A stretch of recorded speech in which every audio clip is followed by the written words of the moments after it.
An Affliction of the Heart by Anonymous Pegasus. Chapter 1. Captive. Blood slowly trickled from the changeling's nose, dribbling onto the ground. Her eyes were ringing, her head was pounding, and her eyes were blue and were foggy and unfocused. She had been close to the epicenter of the love blast, and as such had worn the worst of it. The name she had chosen for herself was Kuno, a word from across the sea, but Kuno was in trouble. She was laying in a field on her side, nose bleeding, ears ringing with a strange, dull cadence, and every single bone hurting. Her eyes hurt, her head hurt, her shoulders hurt, her wings felt mangled, and her energy reserves were dangerously low. She could feel the blood trickling from her nose, and there was a dry trail of it leading from either ear. Her limbs were heavy and unwieldy, and too many parts of her body were damaged for her to change. It was almost impossible for a changeling to transform an injured portion of her body, be it heavy bruising, a broken bone, deep abrasions, or even some kind of rashes. With her battered, beating body, Kuno was certain she wouldn't be able to transform for several days. And there she was, lying in a field in the open. She couldn't even ascertain how long she had been laying there. It was afternoon, from the quality of the sunlight. But which afternoon? How long had she been lying in the grass? She was hungry, in that unique way of the changelings. She needed to feed upon the love of a pony. But how she would manage that now, in her current state, she did not know. Even her hunger was no indication of how much time had passed. A hunger like this she had only known once in her relatively short lifetime, in her time aboard the merchant vessel headed for equestrian shores.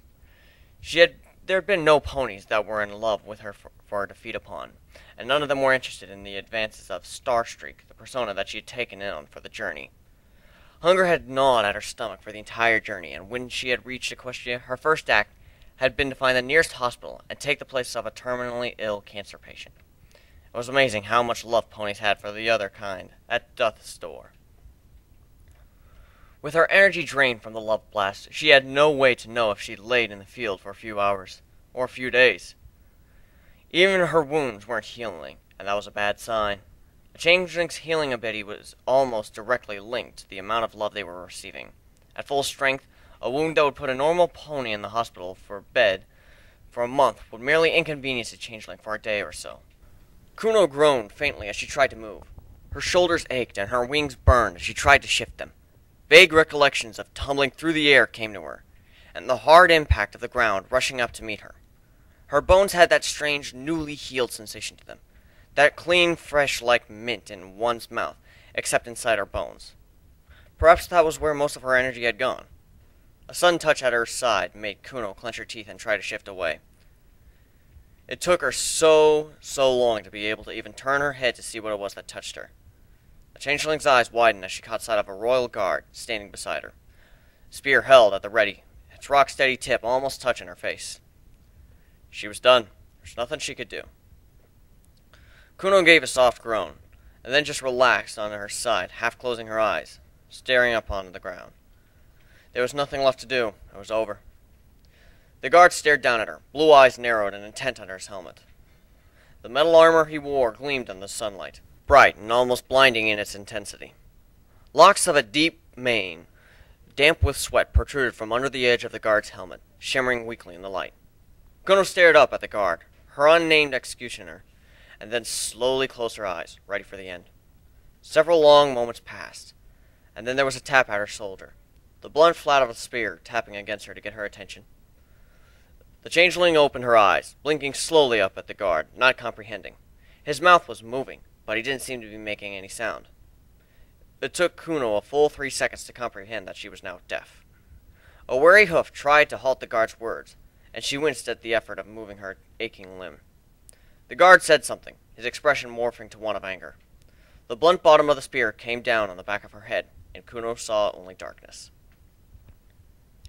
Consciousness returned slowly, and the changeling gave a muted groan, her eyelids fluttering as they sought to open. Now, a large lump on her head hurt in addition to everything else. A brief inspection revealed that she was laying on a cot of some kind, a wooden thing that was flush against a wooden wall, with a sheet and a rough blanket on the cot itself. The floor was bare, dirt, and raked as though recently clean. A bowl of water sat on a nearby shelf, with a cup next to it, and what appeared to be another bowl of some kind of food she didn't recognize. Other than those few furnishings, there was the door, made of what appeared to be solid oak, and a single window that was too small for the changeling to fit through. It had no glass, but a single wooden cross-brace in the center. Kuno stirred faintly, her gossamer wings twitching, before she managed to push herself to her hooves with a whimper. Her hooves stretched and straightened, locking into place, her teeth baring at the effort it took. Stiff-legged, the changeling dropped down off the cot, giving a soft groan of pain at the shock of her hooves hitting the ground, before she staggered over to the door, pushing on it appraisingly. The door gave a little bit, and then jiggled faintly as it hit some kind of blockage. A bar or lock. Kuno was almost painfully aware of the fact that she couldn't hear the door jiggling.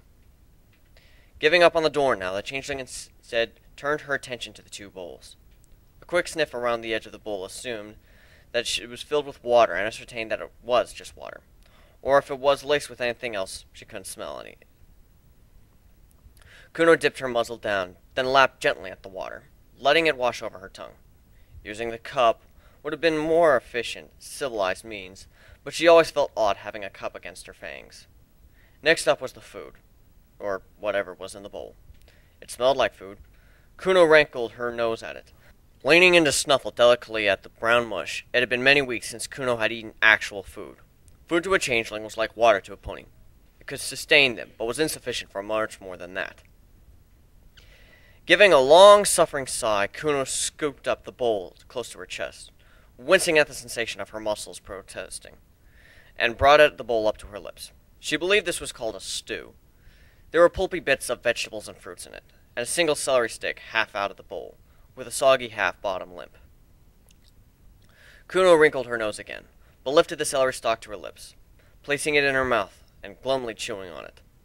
After the soggy, slimy bottom half of the celery stick was consumed, the rest of the pleasantly crunchy, and it took very little time for her to finish it. Once the celery was gone, she started on the bowl of stew, quickly devouring it with sudden ravenous hunger. Kuno sighed once the stew was gone, placing aside the bowl. She tried to raise her hoofs, but the world tilted crazily around her. The changeling stumbling, then sank to her stomach, her eyes wide. Her muscles were protesting at the movements, but this was something else entirely. It took a few moments for her to realize that the food was likely drugged, and then she was asleep again. Kuno came to the sensation of being moved. Her eyes fluttered open, and she saw the outside world for a brief few seconds. She was lying on what felt like straw in the back of a small cart. Her head was too heavy to lift and look ahead at who was drawing the cart, but from what little she could see, she was being moved from the dirt floor hut. The cart jolted over something, and they entered a doorway. The inside of a building greeted her eyes, dark paneled walls passing by as she was borne on the cart down a long hallway. They turned into a room, and the cart stopped. Kuno felt her hooves on her, and then a powerful pony picked her up and then deposited her, surprisingly gently, on a floor bed. She could just see the hooves of a white pony before she was laid down on the bed. She assumed that it was the guard that had found her in the field, though she couldn't be sure. The drug was still coursing through her system, and she couldn't move. It was a little-known fact that drugs were barely effective on changelings. Their immune systems and unique biology rendered poisons and toxins of all kinds basically useless. Not to say that there was no effect from them. The drug, combined with her already weakened state, was working a rather powerful paralytic, even if she had shaken off the induced unconsciousness. It was a good 15 minutes before Kuno could muster up the energy to move. Rolling over, she found that her new room was much more civilized. There was a basin in the corner with a tap that she assumed had been running water, a wooden shelf with a cup on it, an eye-level window with bars across it, and an even large mirror. The bed was built into the wall itself, as a single wooden construction. There was a thin mattress, a sheet, a blanket, and a pillow atop it. Kuno ignored the window for now. The bars were too small for her to fit through, and instead went over to the mirror. The rather shocking countenance of an injured changeling met her. There were bruises all around her eyes, dried blood at her nose, and under her ears, and she was dirty. She wanted nothing more than to find a stream and bathe in, but it seemed that would be out of the question. The changeling paused and then looked thoughtful before leaning down to inspect the floor around the mirror. There was dust here, with what seemed to be a hastily swept wood shavings. Frowning, Kuno lifted a hoof, and placed it on the mirror, leaning it to the side to peer at where the hoof and the mirror met. The two images were perfectly flush. Kuno knew that a regular mirror did not work like this. When you place a hoof against a regular mirror, the two images would never touch. This meant that this mirror was a magical mirror. Magical mirrors were employed for very few reasons. They didn't fog when they were exposed to water vapor, and they didn't get dirty or scuffled, and were almost impossible to break, and most importantly, for her current situation, they could be used as a one-way mirror. Kuno scowled at the magic mirror, imagining who could be on the other side of it. Obviously, some pony wanted to be able to watch her without being seen. Sniffing once, the changeling turned to the basin, expecting it. It was a sturdy porcelain model, reinforced with metal bolts and fastenings to prevent it from being loosened. A pipe led from the base of it into the wall and possibly somewhere outside. A quick twist of the tap brought a stream of fresh water. Kuno took a few moments to tidy herself up, splashing water over her face to try and wake herself up out of the groggy state the drugs had left her in. The dried blood at the end of her nose and ears took a little bit of scrubbing to clear, and when she was done, she used the case of the pillow to dry off her face and neck. Feeling a bit less like a wild, savage creature, Kuno moved back to the mirror and folded the edges of the pillowcase against the top of the mirror, holding it there for a few moments so that the moist edges would stick and hold before releasing it. The pillowcase would remain there for a few minutes until it dried and fell free, and she liked to think that there was a frustrating whoever might be watching. Then the changeling went over to the window, lifting her forehooves up into the sill and peering out. A neat garden met her eyes, with a clearly defined path, paved with rocks, roses, brightly colored flowers, brushes, trees, and even some creepier vines. There was what appeared to be a vegetable patch further out, tomato bushes and strawberries planted in neat rows. Beyond the bounds of the garden was what appeared to be the site of a mountain, forest covered in slope, and Kuno couldn't be sure, but she thought that the house was somewhere near the mountain that held Canterlot, which meant that they weren't in Ponyville, or Canterlot itself. Changeling frowned to herself, thinking back, trying to force her slow mind to comprehend everything. She had seen nothing of any other guards, and as far as she knew, it was just the one that had captured her. Then why wasn't she taken to the outpost in Ponyville, or even directly to Canterlot?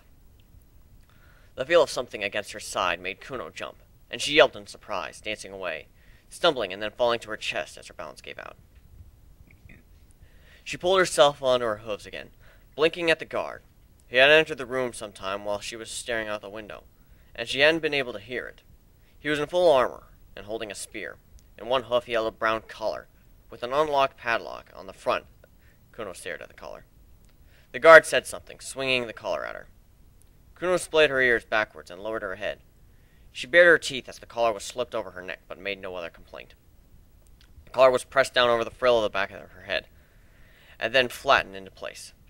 She felt, but didn't hear the padlock clicking closed. A tether was attached to it, leading from the collar to her captors, from right hoof, ensuring that she couldn't fly away to escape. And then she was being tugged forth out of the door. Kuno followed the lead of the tether willingly, but meekly. Whether fate awaited her was unacceptable. The guard led her through what appeared to be a simple home, and to the bathroom. He sat down beside the door on the left side, allowing her to enter the bathroom and take care of her business, while still being able to keep an eye on her. Kuno took the offer willingly, running water to fill the tub with a few inches of cold water, and then dumping herself in, finding a sponge and beginning to scrub rapidly on her form to get it clean. The cool water was refreshing, and it felt good to be clean again. The soap was scented with some kind of strange aroma, and Kuno disdained it, but instead just using the water and a scrubbing motion to get her kitten clean. After 10 or so minutes, she was done, scrabbling out of the tub and finding a clean white towel hanging up. A quick scrub from the towel got her dry, although the towel itself came away slightly brown from the ordeal. Kuno dropped the towel itself on the floor, and then strode out of the bathroom, feeling much more herself. The guard halved her tether with a single sweep of a hoof, holding it firmly so that she couldn't use the slack to move far away, before pointing ahead and saying something. Kuno scowled at him, and then walked in the direction indicated, passing into what appeared to be a lounge room. A large table was set for dinner with 2 settings, one at either end of the table. A bowl of soup sat at both ends, as well as a loaf of bread. Her tether was affixed to a metal loop on one of the supporting posts next to the table, by way of a carabiner, which was then reinforced with a second padlock. The guard moved around to the far end of the table and slipped off his helmet, leaning his spear against the side of the table, carefully out of the changeling's reach, and then he took his place. Kuno looking between the guard and the table, and then assumed that the other place could only be for her, and tentatively pulled herself up onto the chair, looking up at the guard for reassurance. The guard nodded curtly. Kuno reached out and took a loaf of bread, breaking it in half, and digging out some of the soft white loaf in the center, chewing on it thoughtfully. A single push of her hoof rolled it to the other half, and the bread of the guard's side of the table. The guard looked up and looked at the changeling up and down appraisingly, and then took the half of the loaf of bread, breaking it piece off into his own soup, watching her. The changeling dug out most of the center of the bread, and then spooned a portion of the stew into it, before beginning to eat the entire roll at once with neat bites. It wasn't very filling, but it was food. Without love to feed on, she had to make do, and a good meal would at least keep her from going for a little while longer. And always the guard watched her, as though waiting for her to pull off some kind of sudden daring escape plan. Kuno just continued to meekly eat her meal. A little while into the meal, Kuno became aware of the pony trying to say something to her. She looked up, and then shook her head helplessly at the movements of the pony's mouth. I can't hear you, Kuno said flatly, before turning back to her food. Changeling was vaguely aware of the pony saying something else, and then looked up at him, shaking her head again. She lifted a hoof to cut him off. I really can't hear you, she said, exasperated. My ears are damaged, and I haven't been able to hear a thing since we left the field. The pony lapsed into silence at that, and Kuno figured she was clear of any attempted conversation. A minute later, however, the notepad was slid under her nose, with writing on it. Do you have a name? Kuno looked up at the pony, frowning deeply. He was standing closer now, and he had his spear and hoof, the tip slightly angled forward, ready to lower at the first sign of trouble. They call me Fleetwing, Kuno lied smoothly. She wasn't sure, but she thought her voice was hoarse. It felt like it, but it was impossible to know, since she couldn't actually hear it.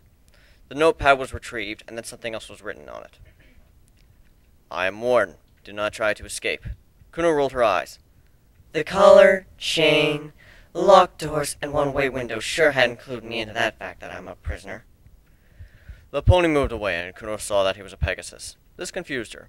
The magic mirror in her cell room had seemed like it had been a recent addition, but he was not a unicorn. Are there more of you? Kuno asked. Pausing, the pony took back over his shoulder, and then moved back closer to her again, sliding the notepad back under her nose with a new message on it. There are many of us. Do not try to escape. You keep repeating that, Kuno said with a long-suffering sigh.